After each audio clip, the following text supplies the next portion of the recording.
맑고 청명한 목소리로 들어보시오라고 권면하셨는데 안 들어보면 큰일 날 것 같습니다.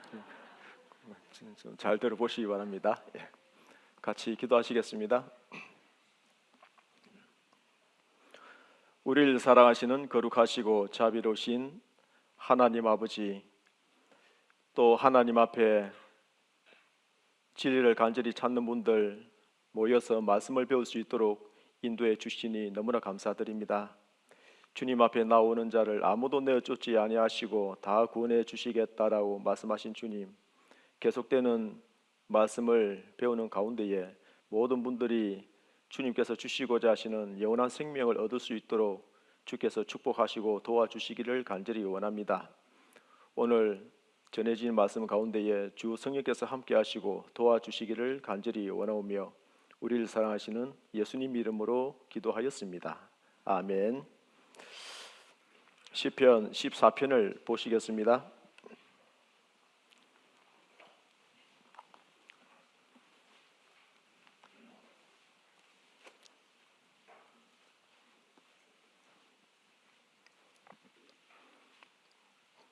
오늘도 말씀 올려드리겠습니다. 시편 14편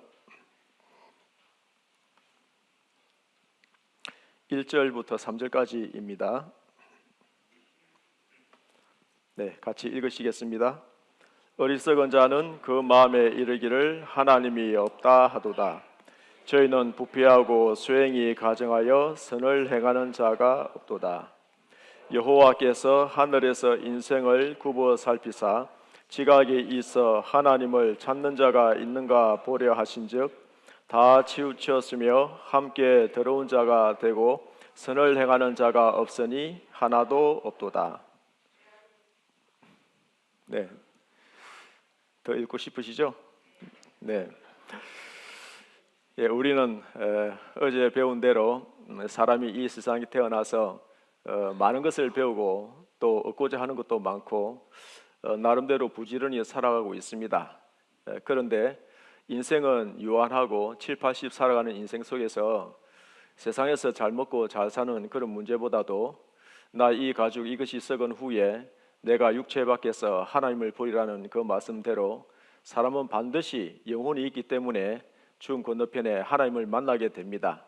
그래서 하나님을 만나기 전에 이 땅에 있는 동안에 하나님 살아계신 것을 알고 또 하나님과 올바른 관계를 맺어서 그 영혼이 천국에 갈 수 있는 확실한 믿음과 소망을 갖는다는 것은 무엇보다 중요한 우선되는 일이라고 말씀을 드렸습니다. 그런데 사람이 하나님에 대해서 아는 것은 너무나 적다라고 볼 수가 있습니다. 과학이 발달하고 기술 문명이 대단한 우리 시대조차도 하나님에 대해서 아는 것은 아주 극소수에 불과합니다. 그래서 풀 한 포기가 어떻게 싹이 나오고 꽃이 피고 열매를 맺는 것, 그것을 설명하라 하면은 그것은 쉽게 설명할 수 있는 것이 아닙니다. 그것을 자연의 법칙이라고 표현하지만은 그것이 아니고 하나님의 솜씨요 능력입니다. 달리 설명할 수 있는 길이 없다는 겁니다. 우리는 어제 하나님께서 창세기 1장에 천지 만물을 창조하신 분이고 첫째 날부터 여섯째 날까지 종류대로 창조하셨다라고 하셨고 어제 욥기 39장에 있는 그런 동물들 뿐만 아니라 여러 창조적인 내용들을 좀 생각을 해봤습니다. 사람과 동물은 근본적으로 다르다는 것을 말씀하고 계십니다. 사람은 영과 혼과 몸 이 세 가지로 구성되어 있기 때문에 동물들은 영이 없습니다. 영이라 하는 것은 하나님의 형상대로 지음받은 것이기 때문에 그 영은 가장 하나님 보시기에 존귀하고 귀한 것입니다. 그래서 전도서 3장 20절 21절에 보면은 다 흙으로 말미암았으므로 다 흙으로 돌아가나니 다 한 곳으로 가거니와 인생의 혼은 위로 올라가고 짐승의 혼은 아래고 땅으로 내려가는 줄 누가 알냐라는 그런 말씀이 있거든요. 요즘 애완견을 많이 이제 키우는 것 같습니다. 어떤 분은 13년 동안 키웠는데 정이 많이 들었다는 거예요. 그런데 시름시름 하면서 그 애완견이 마침 세상을 떠나게 되었습니다. 너무나 슬퍼하는 가족을 볼 수가 있었는데, 그런데 성경에는 짐승은 땅으로 내려갑니다. 영이 없기 때문에. 그런데 사람은 죽으면은 주신 하나님께로 다시 올라간다라고 되어 있습니다. 그러니까 원숭이가 사람 흉내를 그렇게 잘 내고 미국에서는 농장에서 트랙터 운전도 한답니다. 그런데 면허증은 안 줍니다. 왜냐하면 트랙터 몰고 시내로 내려오면 안 되잖아요. 기도하는 원숭이도 한 마리 없고 곰이 제사했다는 그런 얘기도 들어본 적 없죠. 근본적으로 사람과 동물은 다르다는 것을 말씀하고 있는 것입니다. 자, 그래서 우리는 조그만 관심을 가지면은 하나님을 알만한 것을 우리 마음에 하나님께서 주셨기 때문에 하나님이 살아계신 것을 얼마든지 알 수 있다라는 그런 말씀입니다. 자, 그래서 여기 방금 읽었던 이 말씀 시편 14편 1절에 있는 이 말씀을 잠깐 보시면은 어리석은 자는 그 마음에 이르기를 하나님이 없다 하도다. 이 성경에 하나님이 없다라고 생각을 하고 살아간 사람을 마치 어리석다라고 말씀하고 있는 겁니다. 어리석다는 것은 뭘 잘 모르고 있고 뭔가에 속고 있다라는 그런 뜻이죠. 그런데 하나님이 없다라고 생각하고 살아가는 사람들의 삶을 보면은 저희는 부패하고 수행이 가정하여 선을 행하는 자가 없도다. 하나님이 없다라는 그런 사상을 만들어 놓고 마음대로 죄를 짓고 싶어하는 그런 얄팍한 심성이 들어가 있는 것입니다. 하늘에서 우르르 캉캉 번개가 치면 있잖아요. 죄 많은 사람들은 바깥에 못 나갑니다. 특히 도둑들은 오늘은 우리 휴가다. 왜 그럴까요? 양심의 심판에 대한 두려움을 느끼고 있기 때문에 그러한 겁니다. 그래서 하나님이 없다. 자, 이것은 과연 맞는지 틀린지 생각을 해봐야 될 문제이죠. 부모님이 날 낳아주시고 길러주셨는데 근데 나는 부모님이 없다. 너무나 어리석은 말이겠죠. 그보다 더 어리석은 말씀은 하나님이 없다라고 생각하는 분들입니다. 성경에 보면은 그 앞에 시편 10장 4절에 보면 같이 읽겠습니다.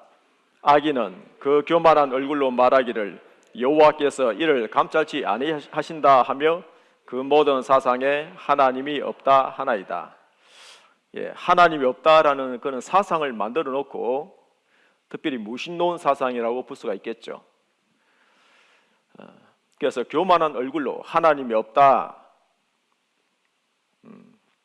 제가 구원을 받기 전에 이 성경을 알기 전에 사상책을 좀 나름대로 보았거든요. 그 중에 니체가 쓴 짜라투스라는 이렇게 말했다라는 책이 있습니다.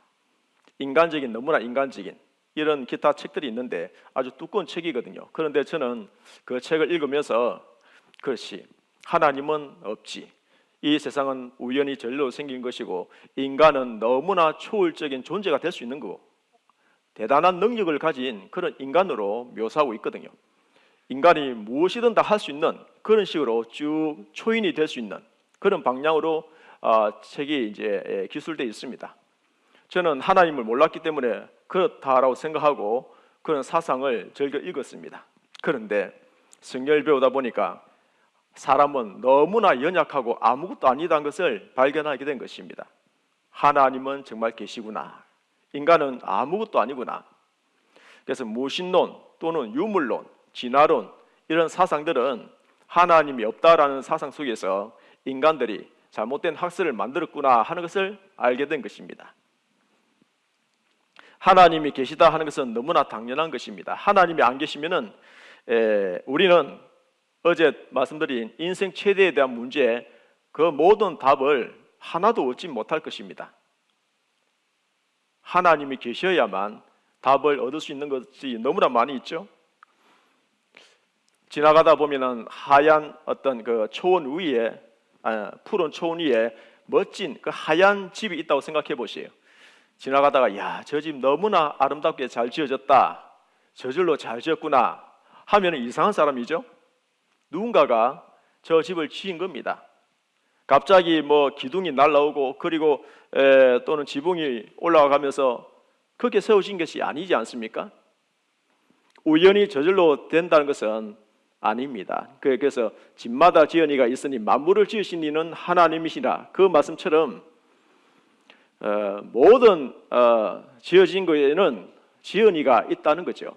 이 우주 만물도 마찬가지입니다. 그래서 우리가 살고 있는 이 지구만 보더라도 엄청나게 대단하다는 것을 알 수가 있는데요.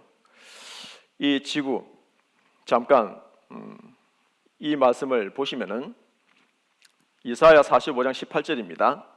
같이 읽겠습니다. 여호와는 하늘을 창조하신 하나님이시며 땅도 조성하시고 견고케 하시되 헛되이 창조치 아니하시고 사람으로 거하게 지으신 자시니라. 그 말씀에 나는 여호와라, 나 외에 다른 이가 없느니라. 자, 여호와란 이 말씀은 스스로 계신 분이란 뜻입니다. 하나님의 이름입니다. 여호와는 하늘, 이 우주를 창조하신 분이시고 땅은 우리가 살고 있는 이 지구입니다. 지구를 조성하시고 견고케 하시되 사람이 살 수 있도록 이 지구를 아주 견고하게 만드셨다는 건데요. 욥기 38장 4절에 보면은 내가 땅에 기초를 놓을 때에 내가 어디 있었느냐. 하나님께서 이 지구의 기초를 아주 튼튼하게 견고하게 만드셨다는 겁니다. 그리고 헛되이 창조치 아니하셨다, 이 말씀은 이 교회당은 교회당 용도에 맞게 지어져야 되고 가정주택은 또 가정주택의 용도에 맞게 지어져야 되겠죠. 그런 것처럼 이 지구는 사람이 거할 수 있도록 적당하게 지어졌다는 겁니다. 이 지구가 과학자들이 말합니다. 현재보다 더 크면 문제가 생긴답니다. 또 적어도 문제가 생기고 태양과 이 지구와의 이 거리도 1억 5천만 킬로 떨어져 있는데 이 거리가 가장 적당하다는 겁니다. 더 가까이 가면은 다 불고기가 되겠죠. 멀어지면 동태가 될 겁니다. 그리고 이 태양과 지구와의 이 거리, 그리고 이 태양의 이 지구는 자전을 하면서 공전도 하죠. 이 태양을 한 바퀴 1년에 365일 5시간 48분 46초 정확하게 1년에 한 바퀴 태양을 돕니다. 공전이라고 합니다. 시속 10만 8,700km 속력으로 달리고 있습니다. 자전을 하고 있죠. 낮과 밤이 계속 바뀌는 것은 하루 24시간 시속 1600km 속력으로. 이 지구가 대단합니다. 지금 자전도 하면서 열심히 공전도 하고 있다는 것을 생각해 보세요. 우리가 KTX를 타고 시속 300km 속력만 가더라도 덜커덩 커브길에 그러죠? KTX 타보시면 그러잖아요. 그런데 이 지구가요 시속 1600km 속력인데 그런데 아무런 흔들림이 없죠. 지금도 달리고 있는데 너무나 편안하지 않습니까? 이 지구 옆에는 달이 있습니다. 달도 열심히 지금 자전하고 공전하고 있잖아요. 그래서 한 달에 한 바퀴, 정확하게는 29일 12시간 만에 한 바퀴 돌거든요. 한 달이라고 하죠. 그리고 이 지구는 23.5도로 딱 기울어져 있습니다. 왜 그러냐면 태양으로부터 오는 일조량의 차이에 의해서 봄, 여름, 가을, 겨울 4계절에 있던 변화가 또 있는 겁니다. 그리고 이 달은 가까이 지구에 왔다 멀어졌다 하죠. 그것 때문에 밀물과 썰물에 의해서 이 지구의 더러운 것들이 다 바다로 가고 정화작용을 일으켜서 이 지구가 생명체가 살 수 있도록 이 달이 그런 역할도 해주고 있잖아요. 이걸 보면은 참 놀랍지 않습니까? 그래서 이 과학자들이 말합니다. 이 지구에 사람이 살 수 있는 필요 충분 요소가 20만 가지가 충족되어야만 살 수 있다는 겁니다. 그 중에 하나라도 어긋나면은 사람이 살 수 없다. 생명체가 살 수 없다. 그렇죠.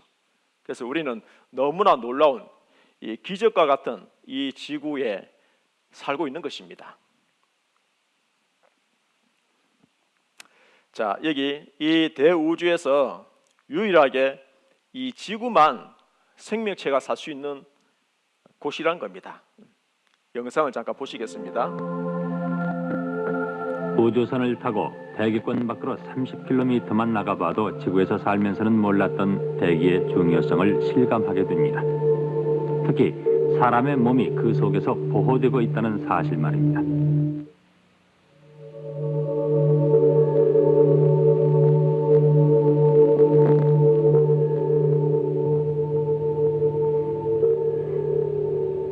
태양계의 9개의 행성 가운데 생명을 키울 만큼 충분한 산소를 가진 대기는 지구밖에 없습니다. 아주 원시적인 박테리아로부터 사람에 이르기까지 지구상의 어떠한 생명체도 산소 없이는 살 수가 없습니다. 어떻게 지구에만 산소를 넉넉하게 가진 대기가 형성됐는지 궁금합니다. 우리 태양계에는 9개의 행성이 태양 주위를 돌고 있다. 태양에서 지구까지의 거리를 100이라고 잡는다면 오직 95에서 100일 사이인 녹색 지역만이 거주 가능한 지역이라고 생각된다. 생명의 가장 중요한 물이 액체 상태로 존재할 수 있기 때문이다.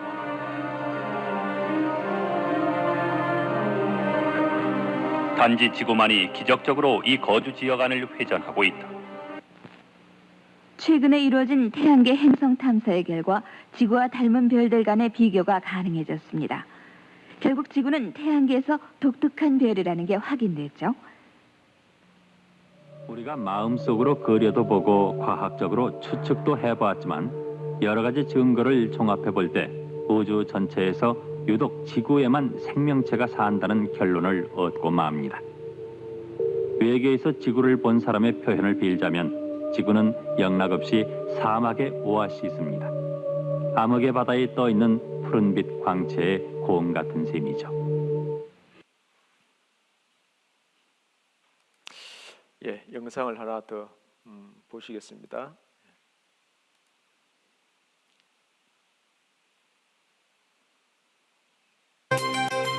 지구가 시속 1650km의 속도로 자전하면서 시속 108,980km의 속도로 365일 5시간 49분 만에 태양을 한 바퀴 도는 동안 달은 시속 4,752km의 속도로 29일 12시간 만에 지구를 한 바퀴씩 돈다고 합니다.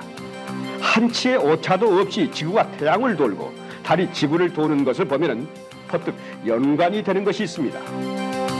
그것은 바로 시계입니다. 시계는 시침이 1시간에 12분의 1바퀴를 돌 때 분침은 한 바퀴를 돌고 초침은 60바퀴를 돕니다. 시계가 어떻게 그 같은 법칙대로 정확히 돌 수 있을까요? 그것은 시계를 만든 사람이 그렇게 설계를 했기 때문입니다.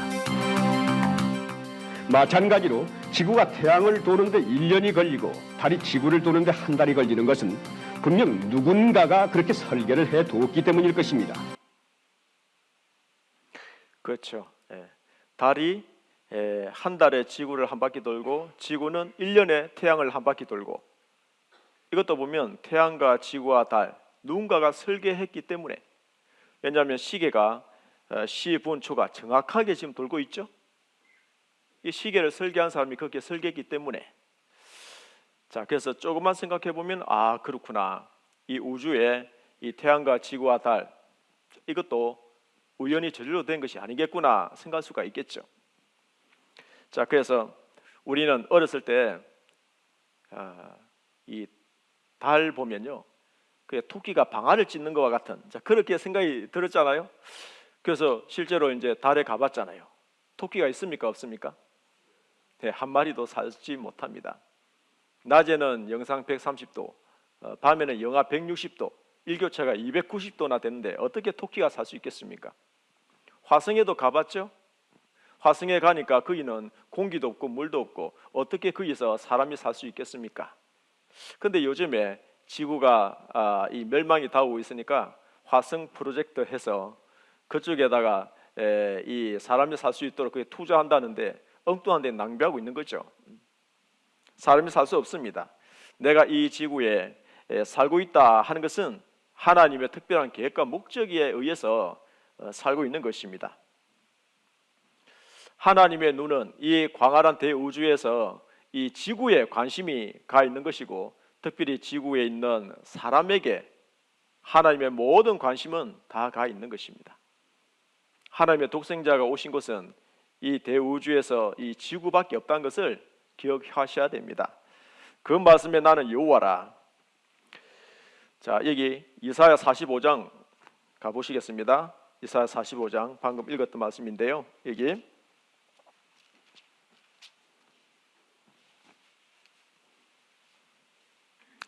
이사야 45장 18절 그 후반부에 보면은 그 말씀에 나는 여호와라 나 외에 다른 이가 없느니라.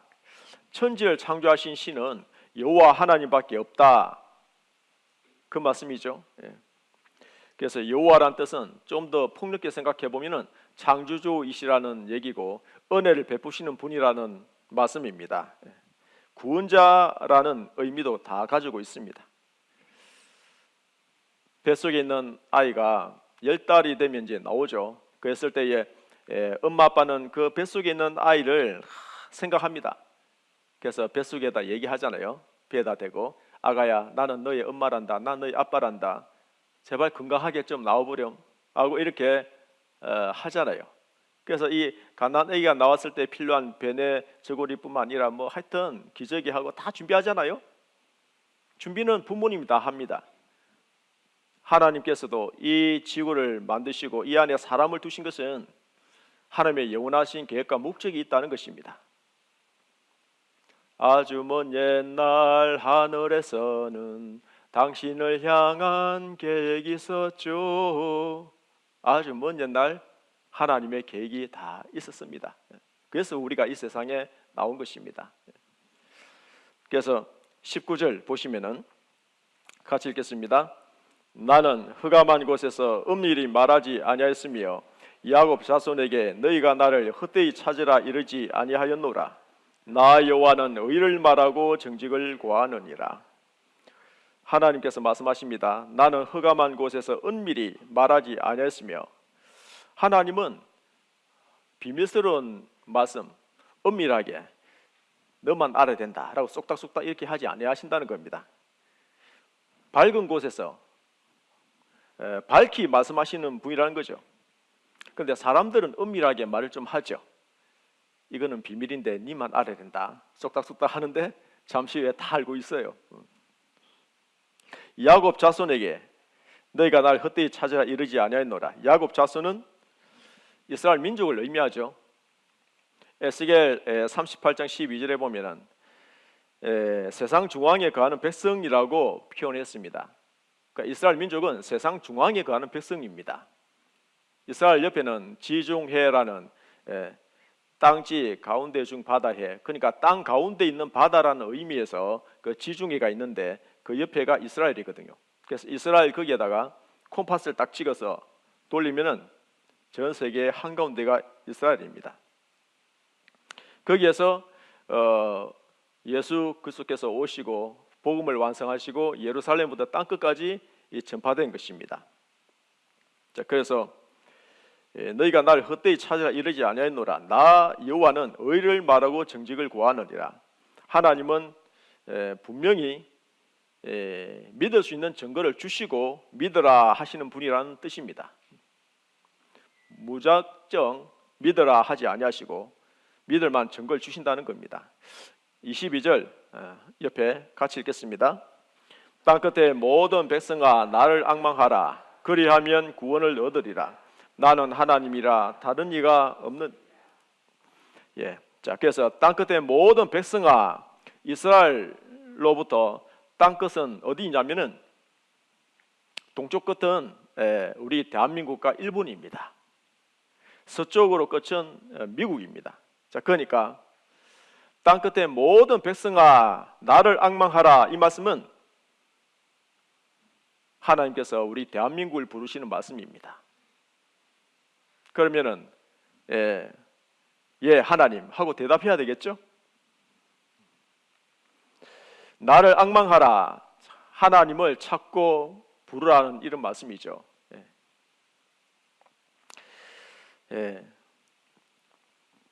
나를 지으신 이가 하나님, 나를 부르신 이가 하나님. 하나님은 나를 지으시고 하나님은 나를 부르시는 분이십니다. 그래서 하나님의 초청이죠. 하나님이 부르시면 우리는 대답해야 됩니다. 하나님이 부르시고 우리를 찾으시고 우리를 구원하셔서 하나님의 자녀 삼아서 영원한 천국으로 이끌기 위해서 부르시는데, 근데 도망가면 안 되죠. 그런데 어떤 분들은 그럽니다. 하나님의 하자만 나오면은 괜히 짜증내는 분이 계셔요. 예수님의 예자만 나오면 괜히 미워하시는 분이 계시거든요. 그런데 하나님 예수님은 좋으신 분입니다. 선하신 분이고 거룩하신 분이고 우리에게 은혜를 베푸시는 분인데요. 그런데 교인들이 뭔가 잘못한 일이 있어서 괜히 하나님과 예수님이 애매히 오해를 받는 경우가 있습니다. 하나님은 좋으신 분이십니다. 그래서 우리가 믿어야 할 대상을 아무나 믿으면 안 되죠. 특별히 우상이나 엉뚱한 것을 믿으면 안 됩니다. 천지를 창조하신 여호와 하나님을 믿어야 되겠죠. 나를 낳아주시고 길러주신 부모님을 우리는 존경하지 않습니까? 그렇죠. 그런 것처럼 나를 창조하시고 나를 구원하셔서 영원한 천국에서 영원히 살게 하실 목적으로 이 땅에 두신 하나님을 우리는 믿어야지 엉뚱한 다른 우상을 믿으면 안 된다는 그런 말씀입니다. 자, 그래서 하나님의 형상대로 지음받은 사람이요, 살아가는 모습 속에서 엉뚱하게 우상을 섬기는 경우가 가끔 있습니다. 자, 여기 보면 어떻게 믿을 것인가요? 네 가지 중에서 답은 어디에 있습니까? 네, 확신이죠.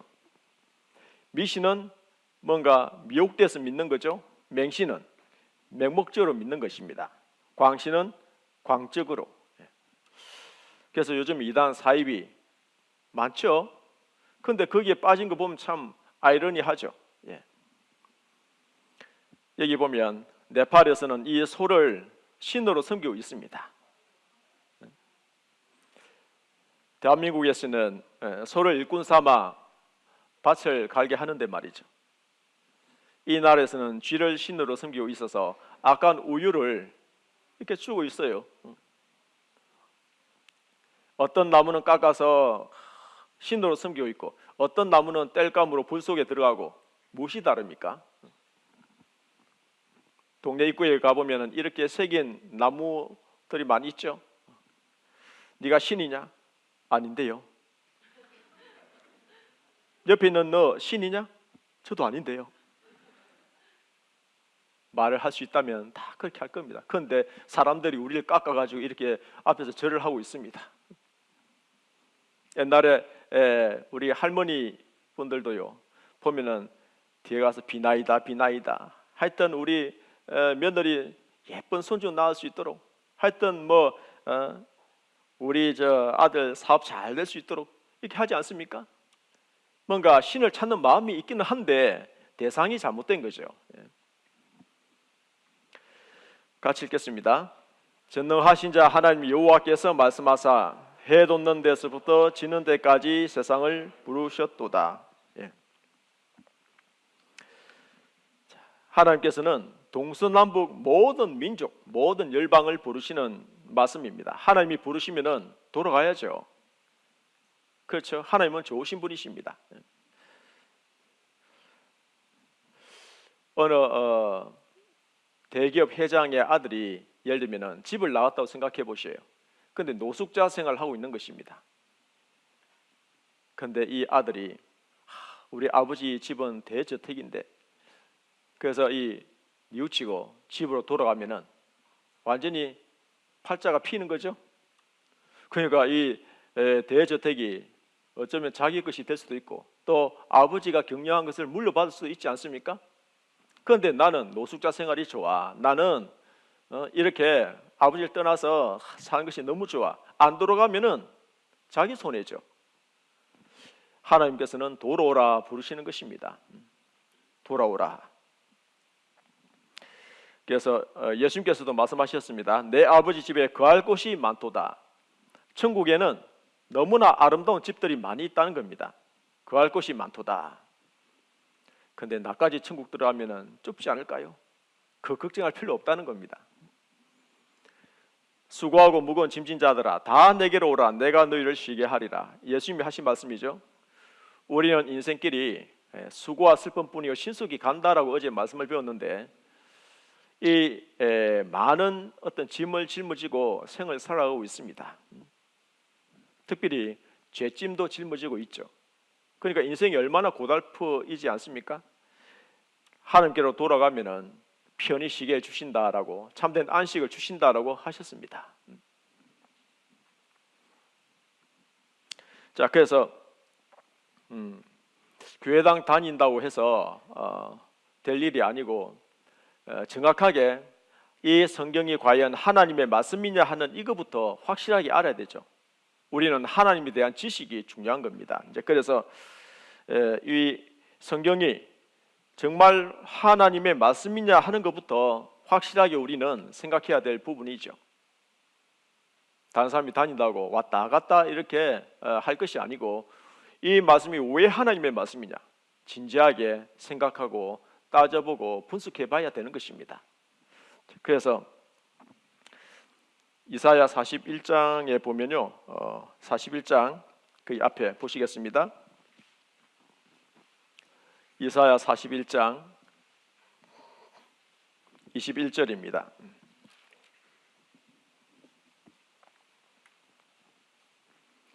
예, 21절에서 24절. 나 여호와가 말하노니 너희 우상들은 소송을 일으키라. 야곱의 왕이 말하노니 너희는 확실한 증거를 보이라. 장차 당할 일을 우리에게 진술하라. 또 이전 일에 어떠한 것도 고하라. 우리가 연구하여 그 결국을 알리라. 혹 장례사를 보이며 후레사를 진술하라. 너희의 신됨을 우리가 알리라. 또 복을 내리든지 화를 내리라. 우리가 함께 보고 놀라리라. 과연 너희는 아무것도 아니며 너희 일은 허망하며 너희를 택한 자는 가정하니라. 자, 이 말씀에 보면은 나 여호와가 말하노니 너희 우상들은 소송을 일으키라. 그 당시에 하나님을 믿는 이스라엘 백성들, 그리고 하나님을 안 믿는 다른 민족들,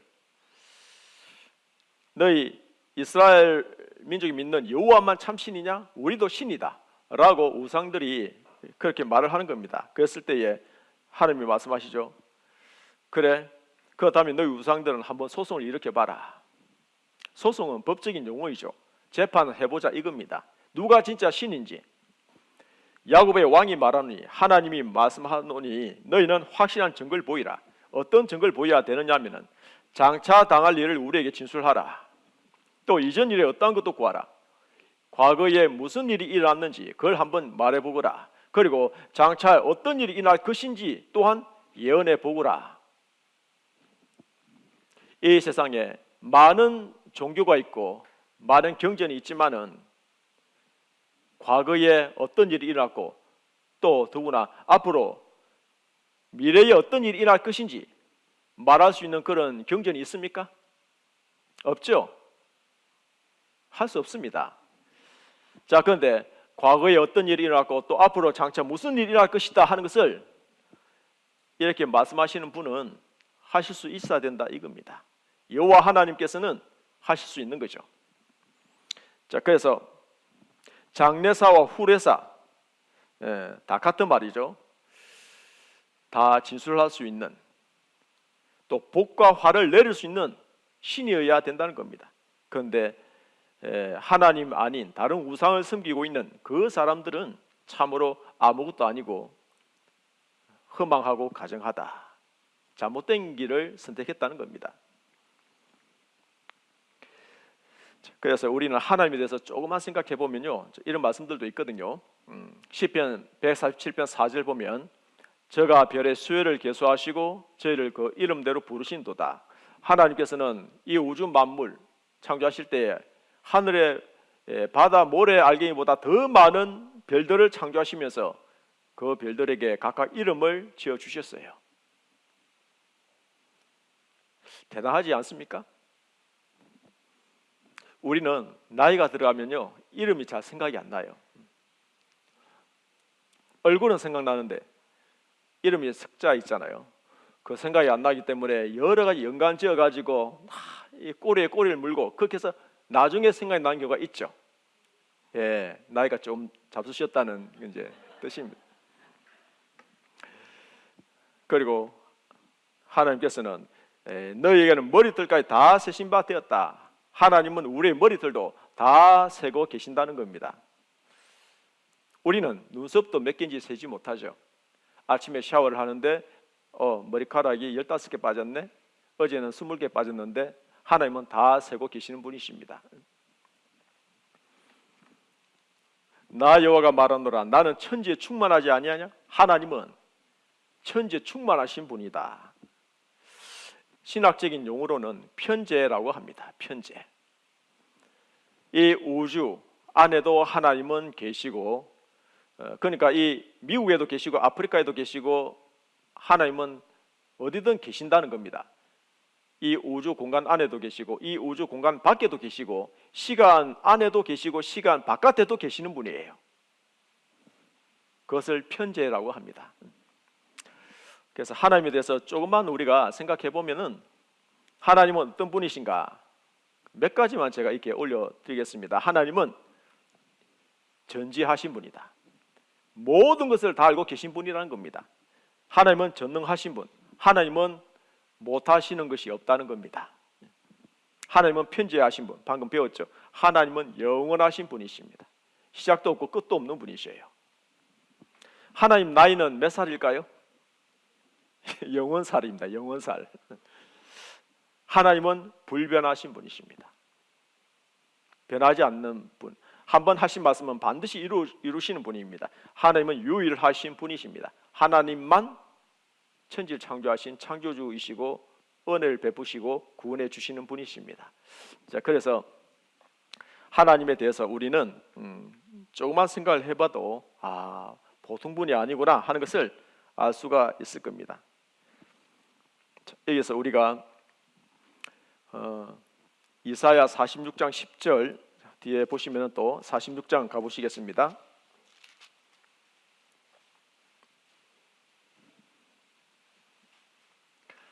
이사야 성경 46장 10절입니다. 네, 같이 읽겠습니다. 내가 종말을 처음부터 고하며 아직 이루지 아니한 일을 예적부터 보이고 이르기를 나의 모락이 설 것이니 내가 나의 모든 기뻐하는 것을 이루리라 하노라. 내가 종말은 개인이나 국가나 어떤 민족에게 있어서 좋은 의미는 아니죠. 그런데 이 종말을 처음부터 고하며 하나님께서는 종말에 대한 말씀을 처음부터 알려주셨다는 겁니다. 아직 이루지 아니한 일을 예적부터 보이고 이르기를, 그러니까 아직 이루어지지 아니한 그 장래 일을 예적부터 오래전부터 보여주셨다는 겁니다. 자, 그래서 이 말씀을 보면은 하나님은 구약 성경에 보면은 하나님이 어떤 일을 행하시기 전에 하나님이 어떤 삶을 선택을 하셔서 미리 보여주시고 기록하게 하신 것이 있습니다. 그걸 예언이라고 하죠. 하나님의 말씀을 받아 기록한 사람을 선지자라고 합니다. 또는 미리 보여줬기 때문에 선견자라고도 합니다. 아모스 3장 7절에 보면은 주 여호와께서는 자기의 비밀을 그 종 선지자들에게 보이지 아니하시고는 결코 행하심이 없으시리라. 하나님이 일방적으로 갑자기 어떤 일을 행하지 아니하신다라는 뜻이죠. 반드시 선지자에게 미리 보여주시고 때가 되면 행하신다는 겁니다. 자, 그래서 우리는 이 창세기를 기록한 모세 있죠. 창세기. 모세는 3,500년 전에 살았던 사람입니다. 그런데 모세가 자기보다 훨씬 이전에 2,500년 전 또는 2,000년 전 아주 오래전에 있었던 그 내용들을 모세가 어떻게 알고 자세히 창세기부터 이렇게 쭉 기록했을까요? 그것은 하나님께서 모세에게 이전에 어떤 일이 일어났는지를 자세히 보여줬기 때문에 모세는 그것을 보고 기록한 겁니다.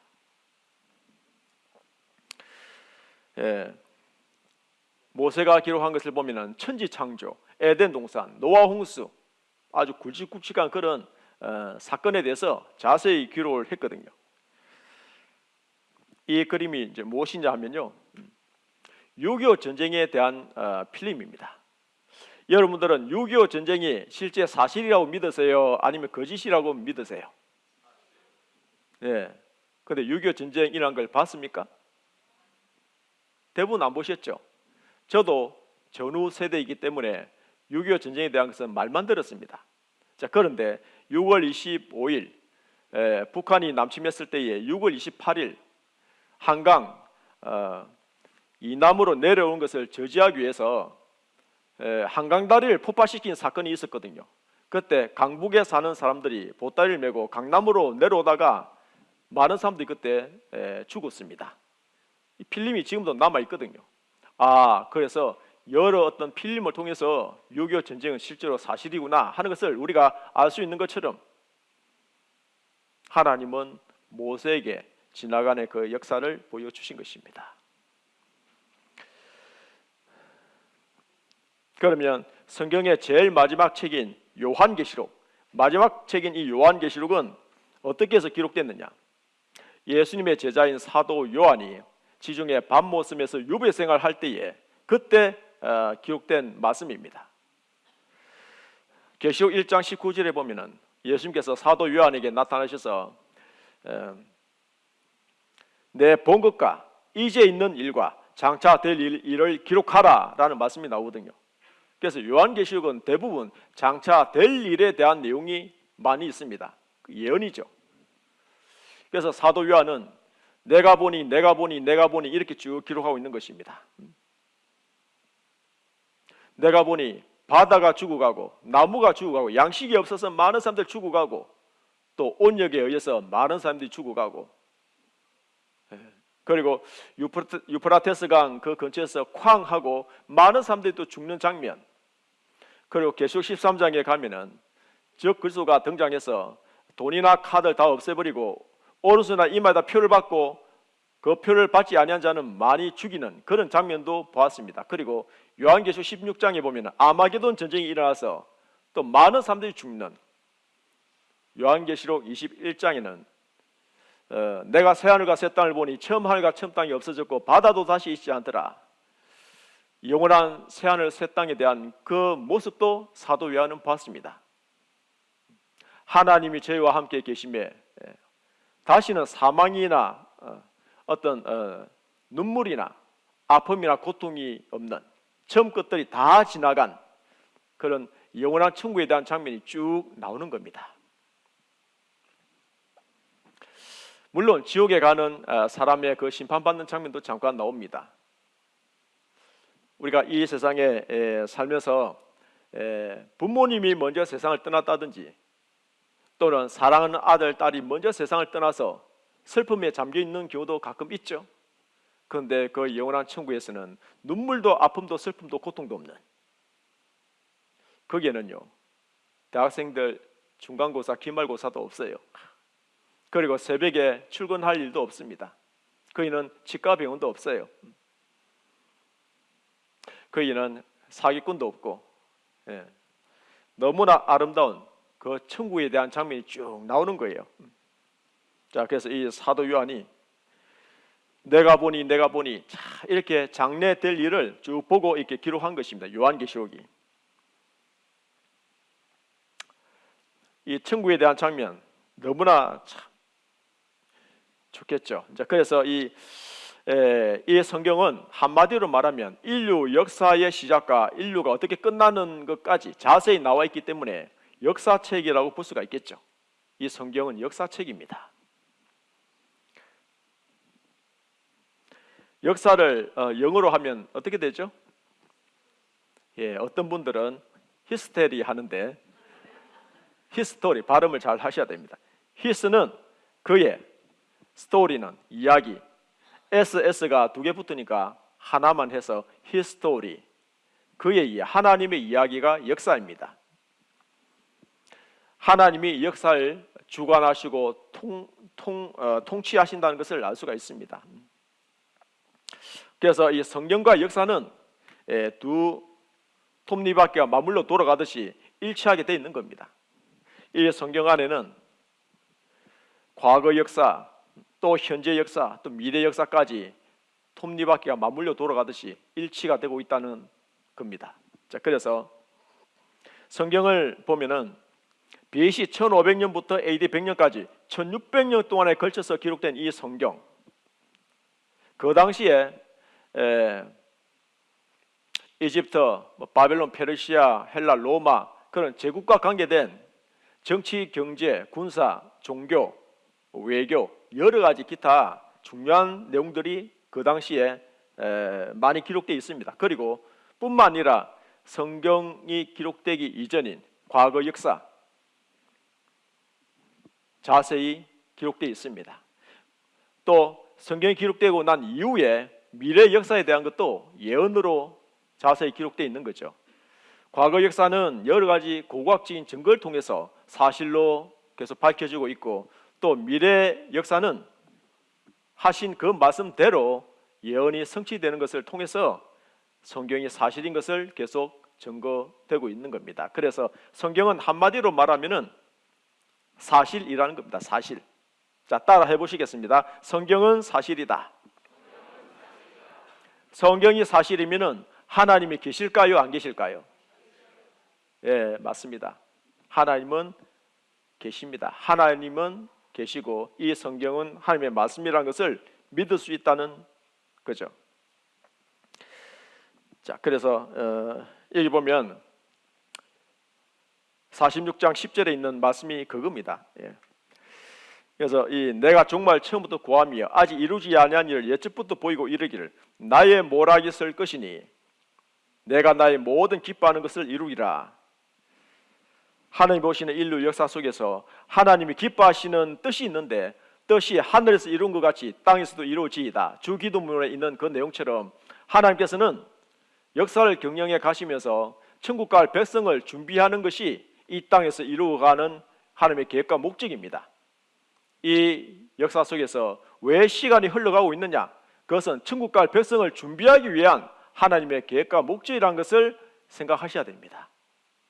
종달새가 둥지를 만들어서 거기에 알을 낳고 이 알이 부화해서 새끼가 나오잖아요. 그러면 어미 종달새는 새끼 종달새에게 계속 먹이를 주죠. 그러면 이 종달새가 점점 자라서 날아가면 이 둥지는 버리게 되는 겁니다. 그런 것처럼 이 지구는 영원히 지속되는 것이 아니라 어느 시점에 가면은 천국 갈 백성이 가득 차면은 하나님께서 천국 갈 백성을 데리러 오시는 겁니다. 영원한 천국으로 옮기시고 이 지구는 버리시는 겁니다. 그것이 하나님이 경영하시는 인류의 역사입니다. 그래서 보면 고린도전서 2장 9절에 보면 천국에 대한 말씀이 있는데요. 하나님이 자기를 사랑하는 자를 위하여 예비하신 모든 것은 눈으로 보지 못하고 귀로도 듣지 못하고 사람의 마음으로도 생각지 못하였다 함과 같도다. 하나님을 사랑하는 사람을 위해서 예배한 것이 많이 있는데 그 중에 하나가 천국이죠. 천국은 이 눈으로도 보지 못하고 귀로도 듣지 못하고 이 마음으로도 도무지 생각할 수 없는, 왜 그러냐면 우리는 이 물질 세계 속에 살고 있잖아요. 그러니까 이 천국에 대해서는 감히 상상을 할 수 없다는 겁니다. 이 세상의 물질 세계는 원소 100개 정도를 가지고 만들었습니다. 그런데 이 천국은 원소 10만 개, 100만 개 정도 가지고 만든다면 얼마나 황홀할 정도로 아름답게 만들 수 있지 않겠습니까? 하나님은 예술과 과학의 극치가 되는 아름다운 천국을 만드신 분이십니다. 그래서 이 땅에도 아름다운 새들이 있죠. 아름다운 꽃들이 있습니다. 그런데 천국에는 그보다 더 아름다운 새와 꽃들이 있을 것입니다. 그래도 감이 잘 안 오죠. 그래서 이 세상에 있는 것 중에서 절경이 있지 않습니까? 죄로 말미암아 저주받은 이 세상에도 왜 절경이 있을까? 그것은 천국이 있다는 어떤 암시로 남겨두셨다라는 생각이 듭니다. 그래서 이 절경을 보면서 천국은 얼마나 아름다울까 잠깐 생각했으면 좋겠습니다. 여러분, 겨울에 자주 오는 눈이죠. 이 눈을 현미경으로 확대해 보면 어떻게 보이느냐 하면은 이렇게 보입니다. 그런데 이 하나의 모습이 아니고 모두 다 한결같이 육각형 모양으로 하는 보석처럼 딱 돼 있는데 너무나 다양하게 이 모두 하늘에서 내리는 눈입니다. 눈. 현미경으로 확대한 모습입니다. 우리가 노을 질 때 아름답다는 생각이 들죠. 예. 이런 서물보도 그렇고 이런 것도 휴양지도 보고, 예. 네이버나 어떤 세계 아주 유명한 절경들 이렇게 찾아보면요, 요즘에는 드론이 있잖아요. 딱 가면서 촬영해가지고 얼마나 장엄한 곳이 많은지 몰라요. 예.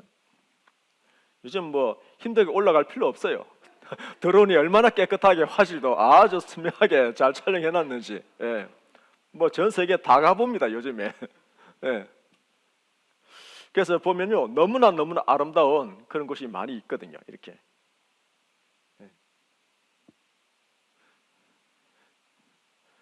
자, 그래서 이런 것을 보면서 야, 대단하죠. 예. 예. 이런 곳이 있습니다. 하여튼 예. 물감으로 그린 것 같이 이렇게 야 있어요. 예. 자, 그래서 이런 것을 왜 두셨을까? 하나님은 예술과 과학의 극치가 되신 분, 아름다우신 분이기 때문에 그렇습니다. 하나님의 속성이 진선미, 그러니까 충만하신 분이기 때문에. 예. 자, 그렇죠. 그리고 하나님께서 창조하신 이 난초꽃도 보면 참 신기합니다. 이런 꽃이 있다는 거죠. 애기집, 네? 원숭이 모양하고 있는 꽃. 호랑이가 안에 있어요. 금오초라고 하죠. 금오초. 네.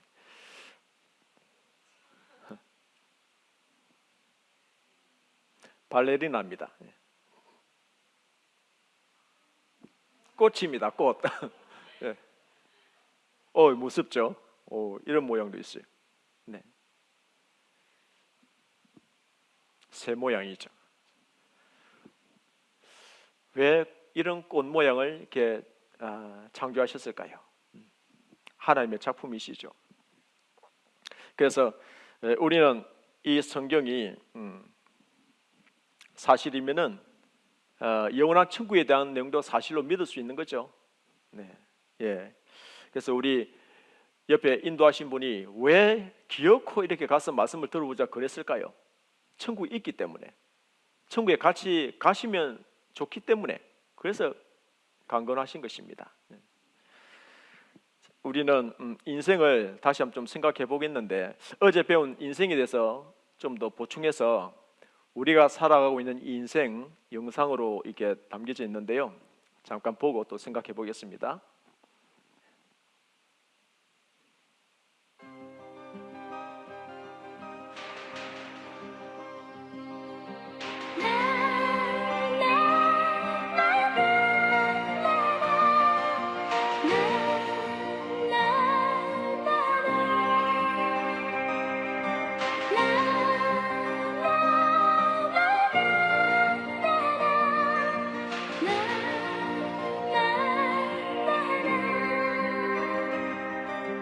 아기 때는 다투면 좋아하고 아하 아이 때는 노는 걸 좋아하고 저 가는 세월 속에 모두 변해가는 것 그것은 인생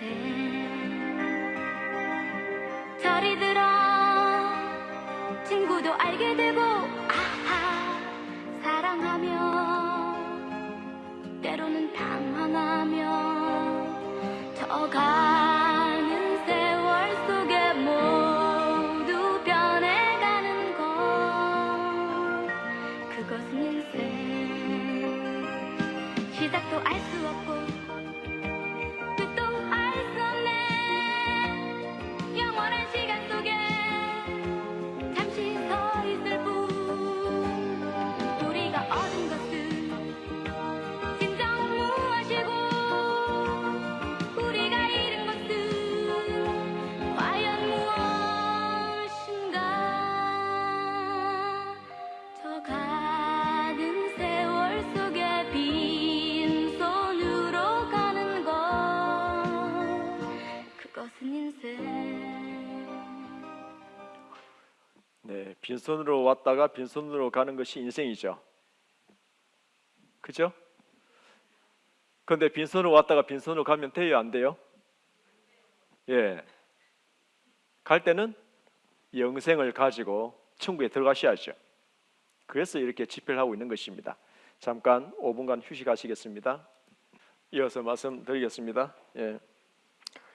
자, 그래서 이 성경을 크게 두 가지로 생각할 수 있는데요. 하나님이 보시는 인류의 역사, 그리고 그 역사 속에서 그 인간을 구원하기 위한 하나님의 계획서라고 그렇게 생각할 수 있습니다. 자, 그리고 이 성경을 보통 아버지의 말씀은 진리니다라는 말씀대로 진리라고 합니다. 진리. 자, 그런데 이 진리라는 말은 좀 어려운 말입니다. 추상적인 말이죠. 그래서 쉬운 말로 하면은 사실이라는 겁니다. 사실. 그래서 이 성경은 사실이다라고 쉽게 생각할 수 있습니다. 성경은 진리다 하니까 그래서 성경 진리인다. 진리의 하나님 하니까 역시 진리는 하나님라고 그렇게 오해하시면 안 됩니다.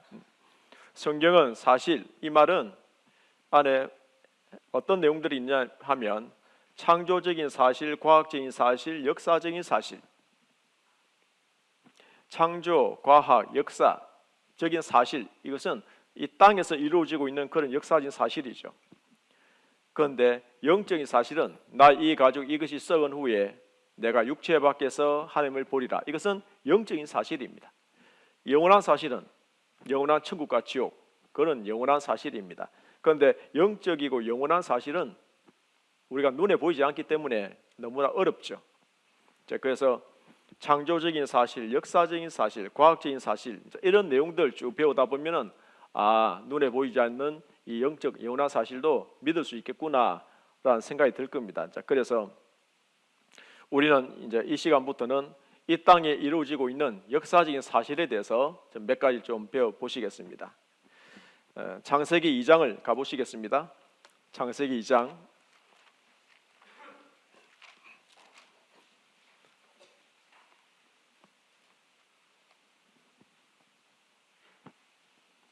창세기 2장 8절입니다. 8절.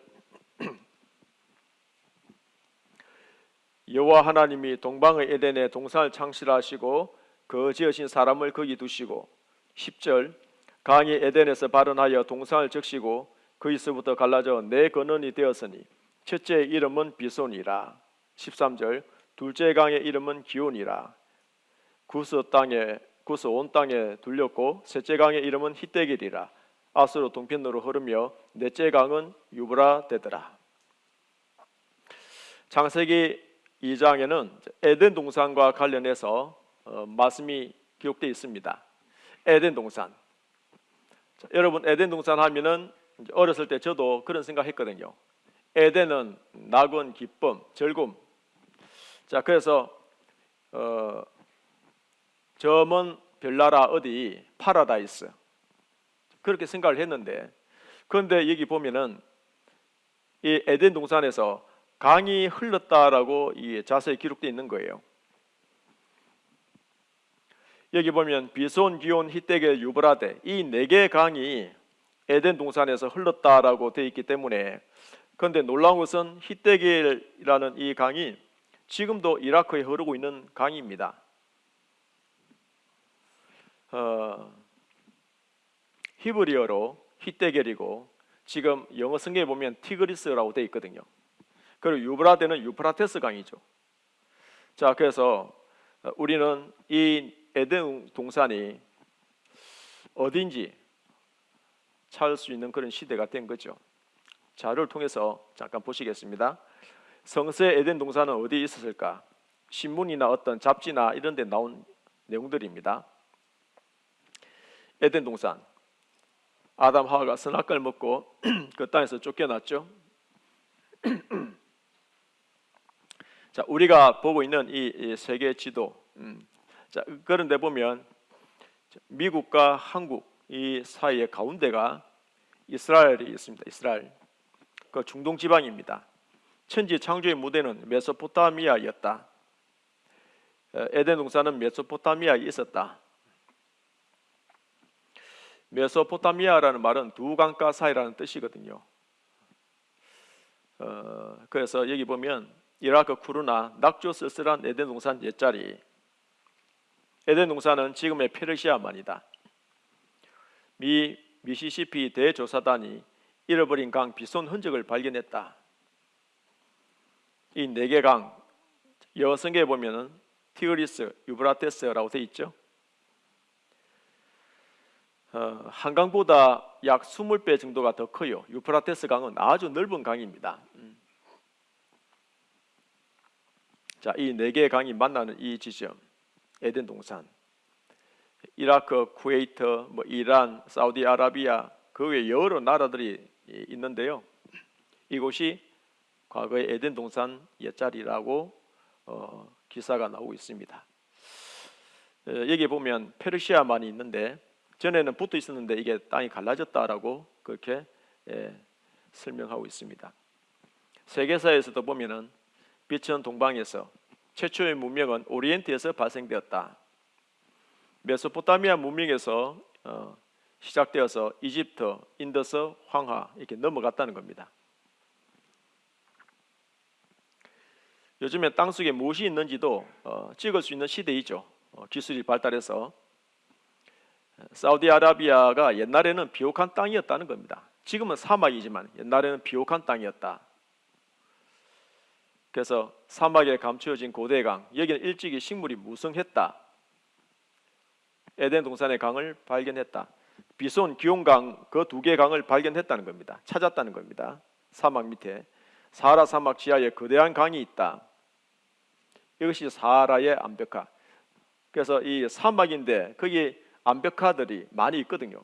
그 바위에 새긴 그런 그림들 보면은 옛날에는 여기가 사막이 아니었다는 겁니다. 거기는 어떤 목축업도 있고 또 강에서 물고기를 잡는 어떤 그런 그림들이 많이 새겨져 있는 거예요. 그래서 사하라는 옛날에 녹색 초원이었다. 타실리 나제르라는 이 말은 물이 흐르는 땅이라는 뜻입니다. 농경 사회였다는 겁니다. 자, 이런 그림들이 많이 새겨져 있습니다. 네. 자, 그래서 이 모래를 다 걷어내면 옛날에는 푸른 초원이었다는 겁니다. 강이 흐르는. 그렇다면은 이 에덴 동산 지금은 없죠. 어디로 갔을까? 사막 밑으로 들어갔다는 겁니다. 에스겔 31장 18절에 보면은 너희 영화와 광대함이 에덴 모든 나무 중에 어떤 것과 같은고 그러나 내가 에덴 나무와 함께 지하에 내려갈 것이요. 성경에는 분명히 에덴 동산 지하에 내려갔다라는 말씀이 있죠. 지금도 보면은 거대한 나무들이 있습니다. 미국의 세카이어 파크 가보면은 엄청난 나무들이 이렇게 있는데요. 얼마나 크냐면은 높이가 80m에서 120m 정도 돼요. 그리고 둘레가 30m 정도 되고 지름이 10m 정도 되고 수령이 1200년, 1300년 정도 되는 거대한 나무들이 미국의 세카이어 파크에 가보면 있습니다. 자이언트 세카이어라는 이 나무 한 그루 갖고 목조 가옥을 80채나 지을 수 있다는 거죠. 사람이 개미처럼 매달려 있죠. 그래서 이런 금옥의 비결은 안개라고 발표되었습니다. 안개.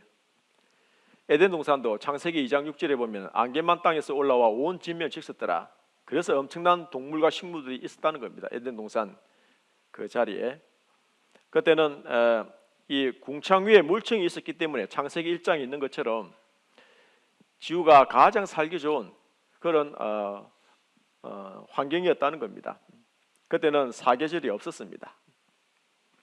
대권 위에 있는 투명으로 대권이 투명 수막으로 지구를 보호했기 때문에 해로운 광선들은 다 차단시켜서 아주 오래오래 살 수 있었습니다. 그래서 화석이 나오는데 얼마나 크냐면요, 여기 있는 이런 것처럼 조개가 2.7m 화석, 새우가 2m, 이런 거는요 하나만 있어도 온 가족 한 달 동안 크죠. 잠자리도 1m짜리 화석. 여기에 여름날 잠자리 몇 마리 풀어놓으면요 시원합니다. 이게 선풍기 필요 없어요. 잠자리.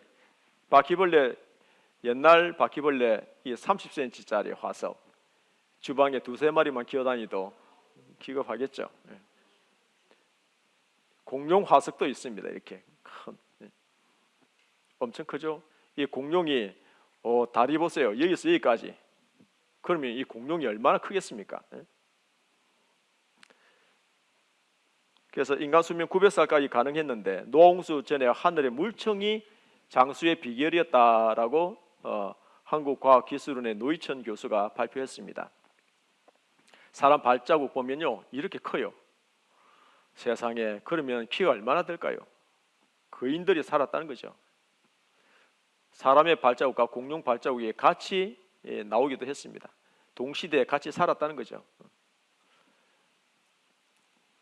여기 대퇴골, 이 허리에서 이 무릎까지 이 뼈를 대퇴골이라 하는데 1.2m짜리 화석이 발견됐습니다. 그렇다면 이 사람의 키는 적어도 5m는 될 거다. 지금도 가장 장신은 2m 50 정도 되거든요. 보면은 이런 사람들이 가끔 있잖아요. 그런데 에덴 동산 시절로 올라가면은 난쟁이입니다. 난쟁이. 지금 보면은 호박이 지금도 큰 거 나오죠. 이런 호박 하나 있으면요 여기 계신 분들 한 달 동안 호박죽거리를 들 수 있어요. 그래서 지금과는 환경이 달랐다는 겁니다. 그러면 거대한 동식물들이 땅속으로 다 내려갔다 했는데 지하로, 그러면 땅에는 무엇이 있습니까? 열과 압력이 있거든요. 그래서 엄청난 이 동식물들이 매몰되면서 열과 압력을 받아서 거기서 원유가 되어서 매장되어 있는 것입니다. 이 참기름, 들깨기름 같은 거 자를 때 보면요, 이 그 안에다 넣어 가지고 열을 가하면은 뚝뚝 떨어지잖아요. 그런 것처럼 땅 속에 넣어 가지고 짜버리니까 기름이 뚝뚝 떨어지는 거예요. 그게 원유입니다. 그래서 이 중동 지방, 특히 페르시아만 근처에 보면은 왜 이렇게 뾰족뾰족하게 이 철탑처럼 생긴 것이 많이 있을까요? 여기는 다 유전지대입니다. 여기는 팠다 하면은 펑펑 나와요. 시추들이죠 다. 그런데 우리 대한민국은 팠다 하면은 안 나와요. 이번 동해안 그쪽에 가능성이 있다 해서 한번 시추해서 한번 뭐 1,000억인가 들어가지고 한번 했잖아요. 그런데 아무것도 없잖아요. 모르겠습니다. 그게 얼마나 매장돼 있는지는 앞으로 이제 좀 시간이 지나봐야 알겠지만 여기는 팠다 하면은 그냥 펑펑 나오잖아요. 그래서 우리나라도 중동에서 석유를 다 수입하죠. 전 세계 70% 이상이 매장돼 있습니다. 수십 년 동안 석유를 여기서 그렇게 쓰는데도 지금도 엄청나게 많은 석유가 수십 년 쓸 수 있는 매장돼 있다고 하지 않습니까? 그래서 이 이라크에서 인류 문명이 시작되었다. 저희들도 잘 알고 있습니다. 그런데 미국과 영국이 2003년도에 공습을 했죠. 그랬더니 에덴 동산, 바벨탑, 노아의 무대 등 이라크 내 유적들이 다 지금 소실되고 있다. 미국 너 어떻게 할래? 알았다. 우리가 복원시켜 줄게.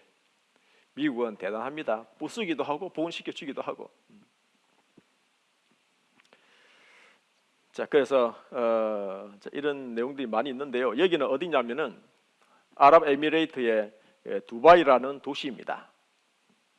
원래는 바다인데 여기를 메꾸어서 거대한 도시를 만들었죠. 우리 인천도 제가 얘기 들어보니까 막 메꾸어서 이렇게 많이 이렇게 크게 확대했다고 하시던데 여기는요 어마어마하게 큰 도시입니다. 얼마나 휘황찬란하게 이렇게 짓고 사는지 마치 궁전처럼. 이 호텔에 가서요 어느 분이 이제 갔다 오셔서 저한테 하는 얘기입니다. 이 라떼를 한 잔 시켰는데 한 2-3만 원 하는데 그 위에 금가루를 이렇게 뿌려서 주더래요. 아랍에미레이트 두바이, 여기는 어떻게 해서 이 바다를 메꿔서 도시를 만들 수 있었을까요? 석유판 돈으로. 네. 지금 잘 살고 있죠. 예. 그래서 이 이라크는요, 수년 전에 자료를 보면은 기름값이 얼마냐 하면은 휘발유 값이 한번 보십시오. 얼마인지. 석유 한 방울 안 나는 우리나라에서는 기름 1리터에 1,200원 정도. 그러나 원유 생산국인 이 나라에서는 기름 1리터에 우리 돈 10원입니다. 10원. 지금은요, 우리가 뭐 1,600원 이렇게 하잖아요. 예. 뭐 올라봤자 10원에서 뭐 몇십 원 오르겠습니까? 이라크는. 그만큼 석유가 엄청 많이 나온다는 거죠. 이 지역은요. 자, 그래서 이곳이 바로 페르시아만 그 주변에 있는 그 중동 지방이 옛날 에덴 동산 옛자리다 하는 것을 알 수가 있습니다. 자, 그리고 에덴 동산에서 아담 하와가 살았고 창세기 3장에 보면은 하나님의 말씀에 불순종해서 쫓겨나는 그 사건이 나와 있습니다. 그리고 세월이 점점 흘러서 6장에 가면은 어떤 내용이 나오느냐 하면은 하나님 앞에 쫓겨난 그 사람들이 하나님 없이 살아가면서 점점점 타락하는 모습을 볼 수 있습니다. 서로 속이고 서로 도둑질하고 서로 간음죄 짓고 심지어 사람을 죽이고 아주 그 죄가 하늘에 상달할 정도로, 그래서 하나님이 사람 지었음을 한탄하셨다라는 말씀이 쭉 나옵니다. 자, 그래서 하나님께서 내가 홍수를 일으켜서 이 땅에 사람을 썰어버리겠다 하는 결심을 하시고, 그 당시에 하나님을 가장 잘 경외하는 노아라고 하는 사람이 있는데 노아까지 하나님이 심판하실 수 없는 거죠. 그래서 노아에게 말씀을 하셨습니다. 노아야, 너는 내가 명하는 대로 방주를 만들거라. 상중하 3층으로 만들 것이고 잣나무로 만들 것이고 그 안에는 역층으로 칠하라. 그 방수 효과가 있는 거거든요. 자, 그래서 길이가 300규빗, 50규빗, 30규빗 해서 약 길이가 135m 정도 돼요. 엄청나게 큰 방주를 만들라. 그리고 노아가 그 방주를 수십 년간 뚝딱뚝딱 만들어가면서 베드로서 2장 5절에 보면은 오직 의를 전파하는 노아, 그러니까 노아는 방주를 만들 뿐만 아니라 전도를 했습니다. 여러분들, 하나님께서 말씀하셨는데 이 땅에는 홍수가 나서 온 세상이 물에 잠길 것입니다. 그러니 나와 함께 이 방주를 만들어서 이 방주 안에 들어와야 됩니다. 그런데 많은 사람들은 노아의 말을 믿지 않았습니다. 내가 살다 보니 이 별을 다 보겠네. 하늘에서 어떻게 비가 온단 말이야. 비가 한 번도 내린 적이 없기 때문에 창세기 2장 6절에 안개만 땅에서 올라온 짐을 지셨다는 그 말씀대로 비를 본 적이 없던 것입니다. 그래서 노아 영감 미쳤다 생각하고 노아의 말을 듣지 않는 겁니다. 그런데 갑자기 놀라운 일이 일어나죠. 많은 동물들이, 짐승들이 암수 한 쌍씩 전부 다 방주로 계속 모여드는 거예요. 신기하다. 어떻게 저 많은 짐승들이 질서정연하게 방주로 계속 모여들고 있지? 그걸 보면서도 사람들은 신기한 것을 보면서도 노아의 말을 믿지 않았다는 겁니다. 그리고 점점 방주 안 들어갑니다. 그리고 여호와께서 방주 문을 닫으셨어요. 그리고 잠시 후에 두두둑 하는 소리가 나는 겁니다. 사람들이 깜짝 놀랐죠. 아니, 하늘에서 뭐가 떨어지지? 이것이 바로 노아가 말하던 그 비란 말인가? 그런데 계속 폭우가 쏟아지는 거예요. 많은 사람들은 산으로 올라갔겠죠. 더 높은 곳으로. 그런데 물이 계속 점점 차오면서 산 꼭대기까지 다 덮는 거예요. 그러니까 방주 안에 들어간 노아의 8식구 외에는 모두 다 수장당했다는 이 놀라운 노아의 홍수 사건. 과연 이 내용이 황당무계한 신화와 전설 같은 얘기일까요? 아니면은 사실일까요? 네, 이 내용은 역사 속에서 아주 큰 사건이기 때문에 창세기 6장을 잠깐 보시겠습니다. 6장 7장을 보시겠습니다. 7장에 7장 11절입니다. 11절 같이 읽겠습니다. 노아 600세 되던 해에 2월 곧 그달 17일이라. 그날에 큰 기쁨의 샘들이 터지며 하늘의 창들이 열려 40주열 비가 땅에 쏟아졌더라. 예. 보면 노아 600세 되던 해에 큰 기쁨의 샘들이 터지며 이 땅 밑에도 지하에 물이 많이 있거든요. 그래서 이 큰 기쁨의 샘도 터지고 하늘의 창들이 열렸다. 이 하늘의 창들이 아까 그 궁창 위에 있는 그 물, 그래서 그 물이 다 쏟아진 겁니다. 40주야를 비가 땅에 쏟아졌더라. 17절 보시면은 홍수가 땅에 40일을 있었는지라. 여러분, 한여름에 폭우가 이틀 3일만 쏟아지더라도 물난리 난다라고 다 떠내려가겠다 하겠죠. 그런데 심지어 40일 밤낮으로 쏟아진 거예요. 물이 많아져 방주가 땅에서 떠 올랐고, 18절 물이 더 많아져 땅에 창일하며 방주가 물 위에 떠다녔으며 물이 땅에 더욱 창일하며 천하의 높은 산이 다 덮였더니 물이 불어서 15 규빗이 오르며 산들이 덮인지라. 땅이 움직이는 생물이 다 죽었으니 곧 새와 육축과 들짐승과 땅에 기는 모든 것과 모든 사람이라. 육지에서 코로 생물의 기식을 호흡하는 것은 다 죽었더라. 지면의 모든 생물을 썰어버리시니 곧 사람과 짐승과 기는 것과 공중의 새까지라. 이들은 땅에서 썰어버림을 당하였으되 홀로 노아와 그와 함께 방주에 있던 자만 남았더라. 물이 150일을 땅에 창일하였더라. 150일, 150일 동안 물이 출렁출렁 거렸다는 겁니다. 그러니까 방주 안에 있는 자만 다 살아남았다 이 말씀이죠. 자, 그리고 이 방주 안에 있는 노아의 식구와 짐승들만 살고 방주 바깥에 있었던 모든 사람들은 다 죽게 됐는데 물이 안 물러가면은 방주 안에 있는 노아의 식구들도 다 죽을 거 아니에요. 자, 그러니까 물이 물러가게 되는데 8장 보시면은 8장 3절입니다. 8장 3절에 3절 4절 같이 읽겠습니다.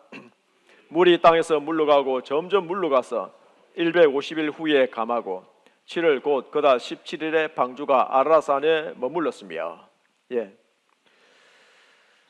물을 어떻게 물러가게 했느냐면요, 시편 33편 7절에 보면은 제가 바닷물을 모아 무더기같이 쌓으시며 깊은 물을 곳간에 두시도다 하는 그런 말씀이 있거든요.